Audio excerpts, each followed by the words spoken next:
이제 23장과 24장은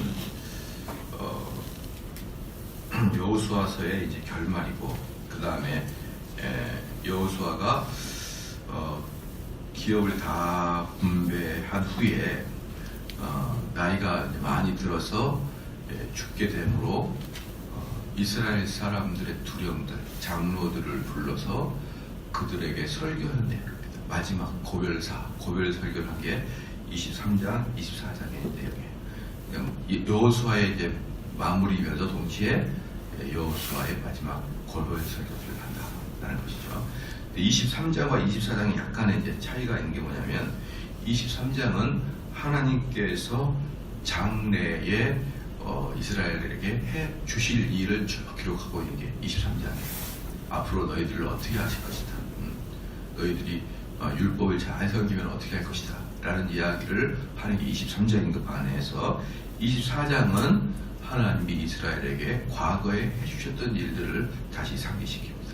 그래서 23장, 24장이 하나는 미래의 하나님, 하나는 과거의 하나님, 이렇게 상기시킵니다. 그 다음에 이제 권면하는데, 약속의 땅이죠. 가나안 땅이. 약속의 땅은 본질적으로 하나님이 너희에게 주셨다. 하나님이 너희에게 주셨기 때문에 본질적으로 시작할 때부터 언약을 지키는 것에 대해서, 언약을 지키는 것의 유무에 대해서 너희들이 복을 받거나 너희들이 멸망을 당할 것이다. 그걸 이야기해요. 너희의 존재 이유는 율법을 지킬 것인데, 율법을 지키는 유무에 따라서 이스라엘이 흥왕하는 것이 달라질 것이다. 흥망성쇠가 율법에 달려있다. 이제 그것을 보여줍니다. 그래서 너희들이 율법을 순종할 때는 너희들 옆에 있던 아직도 섞여있는 많은 족속들 있잖아요. 그것들이 물러날 것이고, 너희들이 하나님 말씀 율법을 지키지 않을 때는 그들을 절대로 쫓아내지 못할 것이 뿐더러 외부에서도 적이 침입할 것이다. 그렇게 이야기하는 게 이제 본면이에요. 이제 1절에 보니까 여호와께서 이스라엘의 사방 대적을 다 멸하시고 안식을 이스라엘에게 주신 지 오랜 후에 여호수아가 나이 많이 늙은지라. 그래서 이스라엘 사람들이 가나안 족속을 정복할 수 있었던 것은 오직 하나님의 도우심 때문이었지, 너희들의 노력의 결과가 아니라는 거예요. 물론 너희들이 전쟁에 참여했지만 그것은 동참했던 것 뿐이지 선물을 주시는 일은 하나님이었다는 것이죠. 그래서 왜 하나님만을 섬겨야 되는지를 아주 이제 자세히 보여주는데, 특별히 안식을 주신 지 오래노라. 이건 뭐냐 그러면, 너희들이 이스라엘 사람들이 가나안을 정복한 지 꽤 됐다 이 말이에요. 가나안을 정복한 지 꽤 됐고, 그리고 이제 여호수아도 많이 되었다. 그러니까 22장과 23장의 기간은 상당히 오래된 기간이죠. 상당히 오래된 기간입니다. 한 장 차이지만. 그리고 여호수아는 약 110세의 죽음을 맞이하고 이제 오늘 고별 설교를 하는 것이죠. 2절에서는 여호수아가 온 이스라엘 곧 장로들과 두령들과 재판장들과 유사들을 불러다가, 무슨 말이냐 그러면 이스라엘의 여호수아가 온 이스라엘, 이것은 모든 사람이 아니라 그 온 이스라엘 대표하는 장로, 두령, 재판장들, 유사들을 불렀다는 것이죠. 그러니까 이스라엘은 특이하게 그 장로 제도제예요. 이스라엘은 장로 제도인데, 저번에도 말씀드렸지만 이 장로 제도라는 것은 대의 정치입니다. 대의 정치. 직접 민주 정치가 아니라 대의 민주 정치. 그래서 백성들이 자기들의 믿을만하고 신뢰할 만한 사람을 지도자로 뽑고, 그 사람이 장로가 되든지 유사가 되든지 재판장이 되든지 두령이 되든지 어쨌든 뽑고, 1위는 한 명은 아니라는 거죠. 뽑고 그 사람들이 위해서 국가의 정치가 운영되도록 맡기고, 그 다음에 백성들은 그 사람들이 말하는 것을 옳다고 여기면서 그냥 순종해 나가는 거예요. 순종. 그래서 진짜 좋은 민주주의는 대의 민주주의 정치이지 직접 민주 정치가 아니라는 것을 여러분이 잘 알아야 됩니다. 직접 민주 정치는요, 여러분 아주 악한 게 들어있어요. 직접 민주 정치는. 왜 악한 게 들어있냐 그러면은 여러분 우리나라의 최고의 학부의 정치, 경제, 법학을 전공한 사람들이 우리나라를 보는 그 시각과 우리나라를 보는 시각, 이런 최고의 학부를 나오고 최고의 법학과 정치학과를 나오고 경제학과를 나오는 사람이 우리 한국을 바라보는 시각과 여고생이 바라보는 한국의 시각이 같냐 이 말이에요. 저기 시골에 논 메고 밥 메고 이런 할머니의 시각과 그런 분들의 시각이 같을 수가 있냐 이 말입니다. 같을 수가 없죠. 그렇죠. 그러니까 이 직접 민주정치의 가장 큰 패자는 뭐냐 그러면요, 이 나라를 아주 전문적으로 바라볼 수 없는, 이 나라를 전문적으로 바라볼 수 없는 한 소녀나 시골의 할머니나 농사 짓는 어촌의 할아버지나 이런 사람들과는 다르잖아요. 그렇죠. 그러니까 정치도 우리나라 이끌어갈 사람은 얼마나 중요한 일이에요. 이것들은 누가 해야 된다? 그 분야의 전문가가 해야 된다는 거예요. 전문가가 해야 되는데 만약에 직접 민주정치를 한다 그러면은 한 명의 사람이 선동을 해서 그 지방의 할머니들한테 막 가문이설 하는 거죠. 뭐라고 하냐? 나를 뽑아주면 이 마늘밭을 전부 다 신도시로 개발해 주겠다. 나를 뽑아내 달라. 이러면 뭐 이제 뭡니까? 그 할머니들이 뭘 우리나라 전체를 알겠어요. 시골에서 농사 짓는데 그냥 우리 밭에 우리 마늘밭을 뭡니까? 개발해 준다고 막 이러는다 그러면 어때요? 그냥 뭐 나라의 미래가 어떻게 되든 이래가 되든 자기들한테 유익이 된다 그러면 탁 표를 찍잖아요. 그렇잖아요. 또 젊은이들은 어떻습니까? 젊은이 20살, 21살이었대요. 막 선동해가지고 뭐 올리고 뭐 하면 얘네들 금방 선동에 넘어가잖아요. 흥분하지 않습니까? 그런 애들에게 이 나라를 맡길 수가 있다는 거예요. 여러분. 그래서 직접 민주정치는 안 좋은 거예요. 그냥 누군가가 인도자가 나와가지고 뭐 말만 뻔질하게 하고, 여러분 잘 알다시피 공부 잘하고 실력 좋은 애들 중에 말 못하는 애도 많잖아요. 그런 말 못하는 애가 실질적으로는 나라를 바라보는 시각이 훨씬 뛰어날 수가 있잖아요, 걔네들이. 그런데 이 머리는 텅 비었는데 그냥 말만 번지르하게 해가지고 그 말을 듣는 젊은이들이 으악 선동하게 한다 그러면 걔네들에 의해서 나라가 팍 뺏가다 바뀌어버릴 수가 있다. 어떻게 한 사람의 몸을 수술하는 의사도 7년 동안 의대에서 공부하고 또 인턴 레지던트 하면서 또 조인트 까여가면서 공부해가지고 10년 넘게 공부하는 아주 전문인들이 우리 몸을 열잖아요.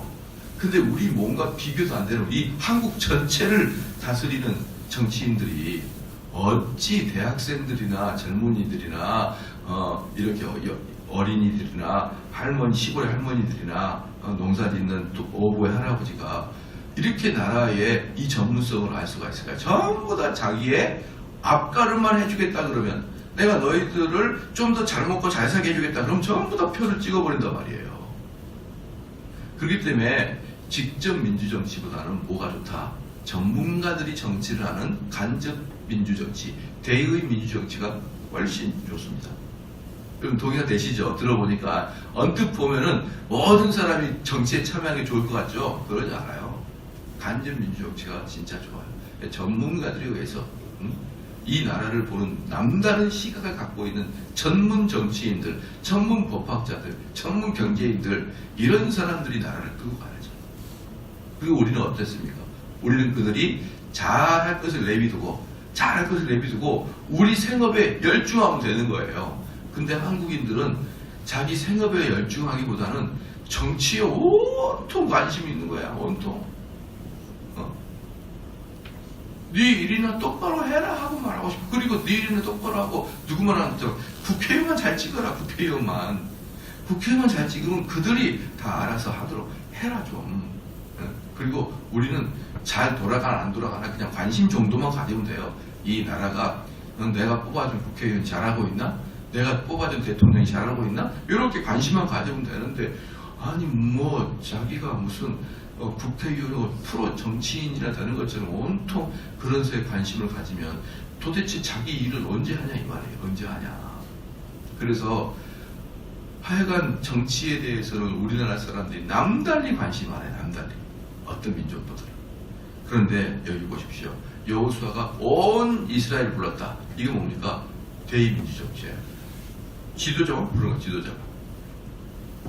3절 너희 하나님 여호와께서 너희를 위하여 이 모든 나라에 행하신 일을 너희가 다 보았거니와 너희 하나님 여호와 그는 너희를 위하여 싸우신 자이시라.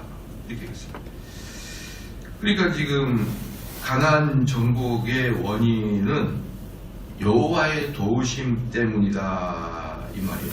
이 말을 누가 지금 하고 있냐 그러면 출애굽할 때부터 시작해가지고 이 가나안 정복 장치를 끝날 때까지 총 지휘관이었던 여호수아 입에서 하는 거예요. 총 지휘관이었던. 그 입에서 뭐라고 합니까? 너희 하나님 여호와께서 너희를 위하여 이 모든 나라에 행하신 일을 너희가 다 보았다 했습니다.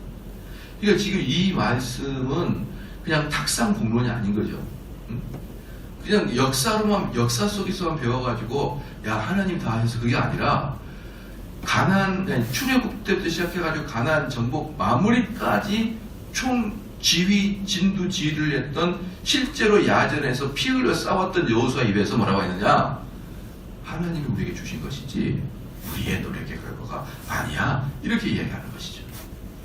그게 바로 여호수아의 말년의 고백입니다. 그러니까 이 고백이 의미가 있는 게 뭐라고요? 탁상공론이 아니라는 거예요. 실질적으로 그냥 피 흘려가면서 목숨 걸어가면서 전우들 죽어가면서 그리고 이뤄냈던 그 하나의 영웅 장군이 마지막 말하게 하나님의 은혜였다. 우리의 노력이 아니라. 저는 그래서 지금 저도 그런 생각을 해요. 목회를 쭉 이제 벌써 이제 6년 되는 거죠. 6년. 지금 2019년이니까 올해 여기 2014년 4, 5, 6, 7, 8, 9, 6년. 네. 여기 삼송제일교회가 여기 오지 6년째입니다. 6년째인데 목회자로서 6년은 짧은 거예요.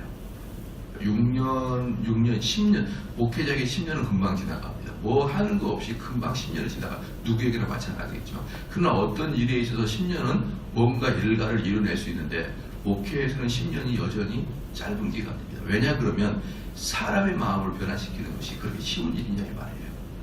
사람의 마음을 변화시키는 게 그렇게 쉬운 일이냐. 그렇기 때문에 이 6년 동안도 이제 사역을 하면서 우리 성도들과 부단히도 내면적으로 영적 전쟁을 해왔던 거예요. 우리 성도들은 평소에 이런 생각과 이런 가치관을 가지고 살아왔는데 저는 그게 아니다라고 계속 선포하는 것이기 때문에 알게 모르게 저는 우리 성도들과 내면적인 전쟁을 계속하고 있는 것입니다. 그렇게 계속하고 있는데 저는 이렇게 목회 현장에서 뛰면서 청교도의 신앙을 몸소 체득해 나가고 있는 과정이거든요.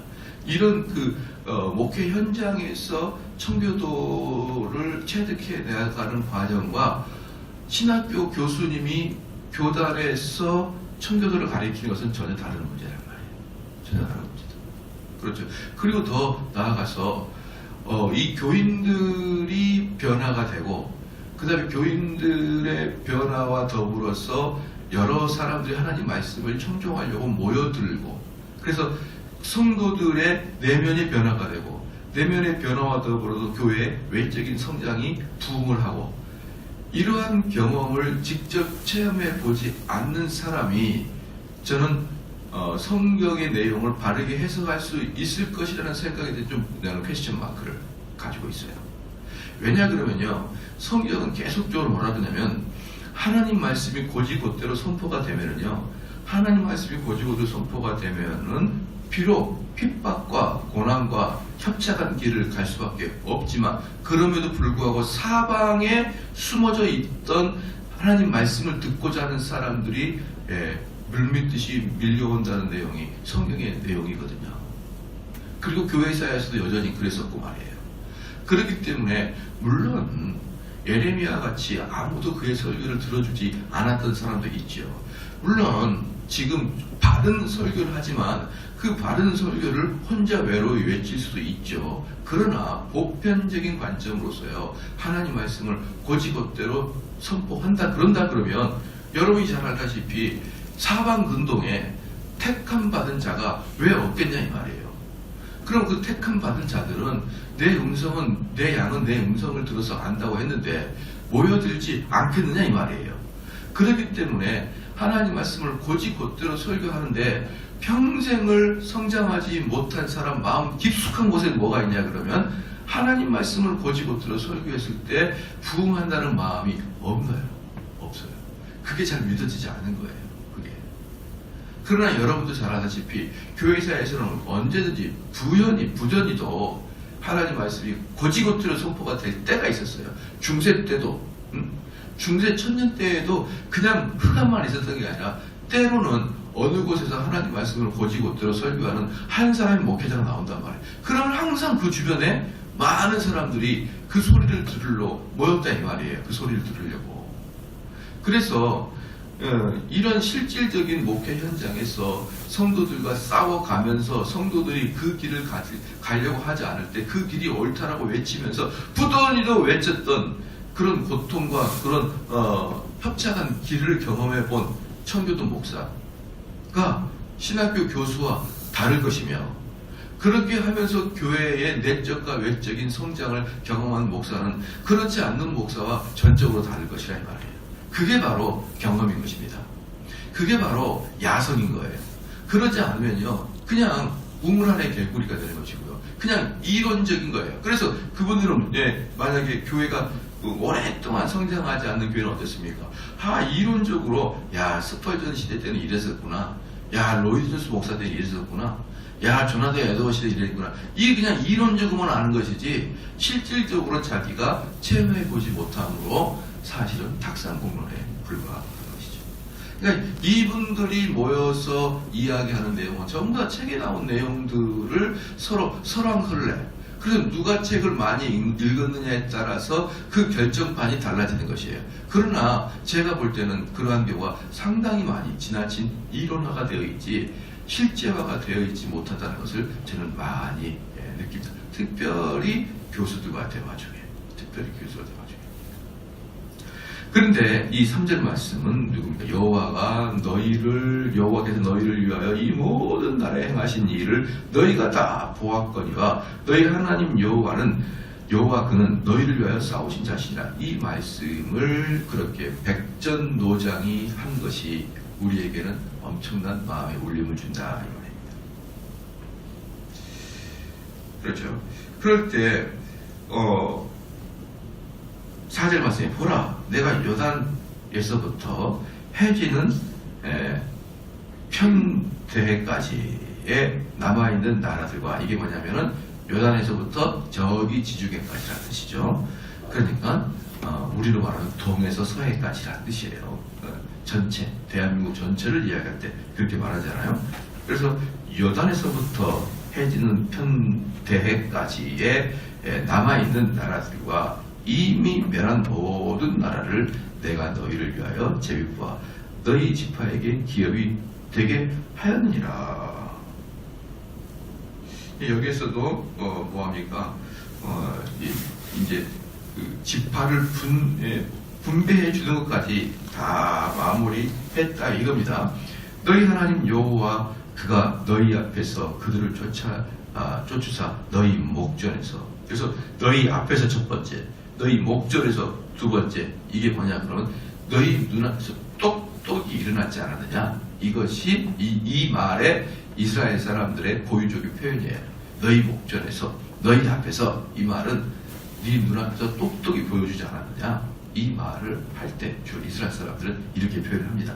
그래서 떠나게 하시리니 너희 하나님 여호와께서 너에게 말씀하신 대로 너희가 그 땅을 차지할 것이니라 라는 것이죠.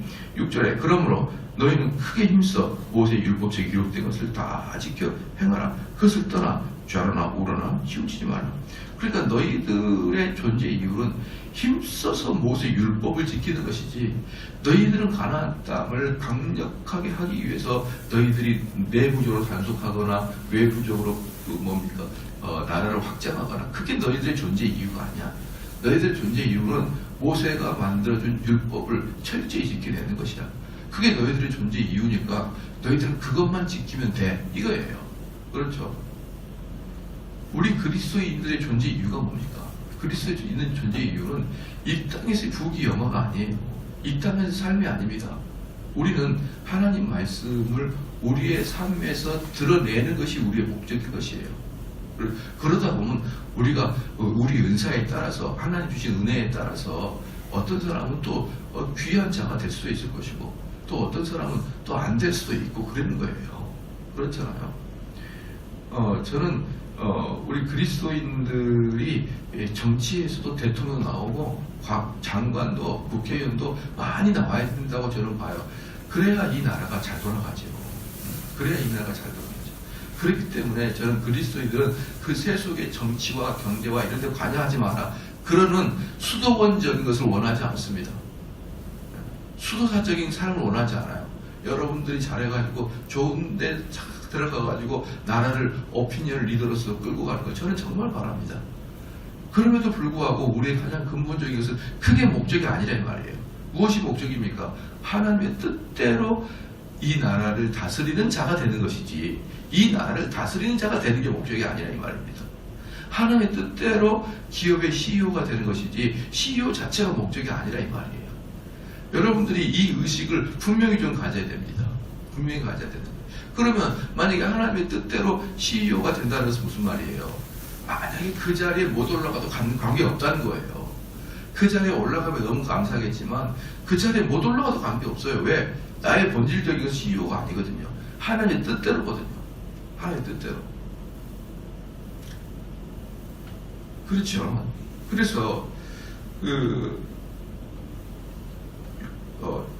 그러므로 6절에 너희의 크게 힘써 모세의 율법책 기록된 것을 다 지켜 행하라 한 다음에 좌로나 우로나 치우치지 말라. 그걸 밑줄에 한 거고, 좌로나 우로나 치우치지 말라. 이 말을 어디서 들어보지 않았느냐 이 말이에요. 여호수아서 1장을 가봅시다.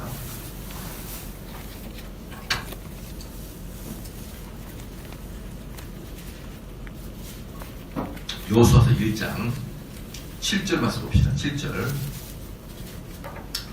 여호수아서 1장 7절에 오직 너희는 마음을 강하고 극히 담대히 하며 나의 종 모세가 네게 명한 율법을 다 지켜 행하고 좌로나 우로나 치우치지 말라. 그리하면 어디로 가든지 형통하리라. 자, 보십시다. 모세가 내게 명한 율법을 다 지켜 행하고 좌로나 우로나 치우치지 말고, 이게 여호수아의 믿음의 고백이고 여호수아의 삶의 철학이에요. 모세의 율법을 다 지켜 행하고 좌로나 우로나 치우치지 말라. 그리야 할 때 하나님 우리에게 형통함을 주겠다. 이게 모세의 삶의 철학입니다. 모세가 여호수아의, 이게 여호수아의 삶의 철학이에요. 이 여호수아는 이 말씀 가지고 여호수아 1장에서 시작해서 여호수아를 마무리할 때 이걸로 마무리해요. 그래서 인크루전 법칙이라 그래가지고 수미 상관법이 있어요. 수미 상관법. 이게 뭐냐 그러면은 샌드위치 같아요. 위에 빵 2개, 가운데 이제 속이 있죠. 근데 샌드위치는 속에 있게 맛있지만 수미 상관법도 인크루전 법칙이 뭐냐면 이 앞에 나오고 2개 나오고 이게 중요하다는 거예요. 이게 중요하다. 수미 상관법은. 그래서 이제 이런 뜻이죠. 참 이 여인은 신부감으로서는 딱 좋아. 참하고 부모님 잘 공경하고 마음씨가 좋고 신앙이 좋고 또 예쁘고, 그래서 이 여인은 신부감으로 좋아, 이렇게 말합니다. 이 여인은 신부감으로 좋아. 왜냐하면 그 이유가 딱 나와요. 그리고 마지막에 그래서 신부감이 좋아, 이렇게 나온 거거든요. 그러면 이것의 결론은 뭐냐면 이 여인은 좋은 신부감이라는 뜻이에요. 가운데를 안 읽어도 어때요? 가운데를 안 읽어봐도 돼요, 사실은. 그냥 좋은 신부감이구나. 그런데 가운데 쓴 이유는 뭡니까? 왜냐하면 그것을 보여주고 있는 거예요. 그래서 마지막에 신부감이 좋아. 이게 수미상관법이거든요. 그래서 이것은 이 여인이 신부감이 좋다는 것이 주제고 주어고, 그 다음에는 이걸 서술하는 거예요. 그렇기 때문에 여호수아는 뭡니까? 모세의 율법을 지켜 좌로나 우로나 치우치지 아니하고, 이게 수미상관법을 어때요? 여호수아에게 가장 중요한 말이에요. 그리고 이 수미상관법을 보여주기 위해서 여호수아에서 엄청난 일들을 보여주고 있는 거예요. 봐라, 이런 하나님이 이렇게 역사하셨다. 그러니까 너희는 모세 율법을 지켜 좌로나 우로나 치우치지 마라. 이게 여호수아의 삶의 철학입니다. 그래서 여러분들이 나중에 여호수아 그러면 뭘 생각하면 된다? 여호수아 1장 7절하고 여호수아서 23장 7절 말씀을 딱 기억하면 됩니다. 6절 말씀 기억하면 돼요. 아, 좌로나 우로나 치우치지 말구나. 이 좌로나 우로나 치우치지 말라는 뜻은 뭐냐 그러면요, 여러분들의 상식과 철학을 가지고 살지 말라는 거예요. 여러분의 상식과 철학이잖아요. 그 말고 오직 여호와의 율법을 살아가는 것이 좌로나 우로나 치우치지 않는 것이지, 그때그때 내 생각에 따라 내 이득에 따라 움직이면은 그게 바로 좌로나 우로나 치우치는 삶입니다. 처음부터 끝까지 초지일관 그대로 가는 게 뭡니까? 말씀만 가지고 가면 그대로 가는 거죠. 이미 말씀은 6,000년 전에, 5,000년 전에, 2,000년 전에 다 쓰였잖아요. 끝났지 않습니까? 일평생 수천 년 동안 그대로 가져왔습니까? 그러니까 그대로 가면 우리의 삶은 그대로 가는데, 이 성경 딱 떴고 어떻게 사는 게 잘 사는 걸까? 내가 무엇을 선택해야 잘 선택할까? 이렇게 매번마다 생각하면 어때요? 항상 왔다 갔다 왔다 갔다 왔다 갔다. 그래서 여호수아의 믿음의 고백은 바로 6절 말씀이 바로 믿음의 고백이고, 그리고 너희 중에 7절에 남아있는 이 나라들 중에 가지 말라. 이 나라들 중에 가지 말라. 그러니까 아직 가나안 땅에는 누가 있습니까? 아직 정복되지 않은 가나안 원주민들이 있죠. 그곳에 뭡니까? 가지 말라는 거 뭐냐면 그들과 섞이지 말라는 거예요.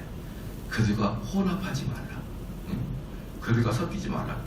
자, 밑줄로 봐요. 그들의 신의 이름을 부르지 말라. 첫째, 부르지 말라. 두 번째, 그것을 가리켜 맹세하지 말라. 그 다음에 그것을 섬기지 말라. 그것을 절하지 말라. 이게 우상숭배의 4대 요소예요. 우상숭배의 4대 요소. 그 이름을 부르지 말라. 그 이름을 가리켜 맹세하지 말라. 그것도 섬기지 말라. 그것도 절하지 말라. 이 4개 중에 하나가 섞이면은 하나만 들어가도 우상숭배입니다. 우상의 이름을 부르든지, 그렇죠? 그 이름을 맹세하든지, 그것을 섬기든지, 그것을 절하든지. 이런 것들은 우상숭배의 4대 요소인데, 이것들을 철저히 금지하는 것입니다. 그래서 이스라엘 백성들은 하나님이 가만히 놔두지 않는 게 뭐냐 그러면 바로 불신앙과 우상숭배예요. 이 2개만큼은 하나님이 결코 넘어가지 않습니다. 어떤 죄도 하나님은 용서해 주시지만 이 2개의 죄는 절대로 용서해 주질 않아요. 그렇기 때문에 우리는 믿는 사람으로서 특별히 이 부분에서 내가 주변에 혹시 우상숭배하는 자가 있거든, 그들을 빨리 회개시키고 돌이키게 해야 되지. 그냥 놔두면 결코 안 될 것입니다. 기도하시겠습니다. 하나님 아버지, 참으로 감사합니다. 하나님께서 오늘 우리에게 그 여호수아의 고별 설교의 설교를 들려주심으로 여호수아가 마지막 이스라엘 사람들에게 남기고자 했던 말이 무엇인지 보여주심을 참으로 감사합니다. 정말 여호수아의 말처럼 이 모든 것들이 하나님이 내게 주신 것을 깨닫게 하여 주시옵소서. 하나님의 은혜로 주신 것이지 내 노력에 의한 결과가 아님을 깨닫게 하여 주시옵소서. 하나님, 그럼에도 피 흘리기까지 싸워서 쟁취한 여호수아와 이스라엘 백성들 또한 생각하게 하여 주시옵소서. 그러므로 내가 이 땅을 살아갈 때 언제든지 우리의 노력과 우리의 공로와 더불어서 하나님 주신 그 은혜의 선물을 잘 조화롭게 우리가 생각해낼 수 있도록 하여 주시옵소서. 그리하여 한쪽으로 치우치지 아니하게 도와주시옵고 항상 이 길을 면밀한 마음을 가지고 걸어갈 수 있도록 하나님 역사하여 주시옵소서. 하나님 아버지, 이 땅을 살아갈 때 좌로나 우로나 치우치지 아니하게 도와주시옵고 오직 모세가 준 율법을 지킴으로 말미암아 정도로 걸어갈 수 있게 하고 이미 주어진 그 길을 걸어갈 수 있도록 하나님 은총 내려 주시옵소서. 하나님 아버지, 또한 이 시간에 우리 이종국 집사님, 양교숙 권사님 주 앞에 귀한 예물을 드렸나이다. 주여 드리는 그 손길을 불쌍히 여겨 주시옵고 그들의 삶에 하나님의 은총이 넘치게 하여 주시옵고 언제든지 하나님을 기뻐하는 자가 되게 하여 주시옵소서. 특별히 하나님 앞에서 하나님 율법을 잘 지키게 하여 주시자 남아있는 이 생애를 좌로나 우로나 치우치지 아니하고 하나님 말씀대로 하나님의 원하시는 대로 삶을 살아갈 수 있는 우리 집사님과 권사님 되게 하여 주시옵고 또한 여기에 있는 모든 성도의 삶도 그리할 수 있도록 하나님 역사하여 주시옵소서. 감사드리며 예수 그리스도의 이름으로 기도합니다. 아멘.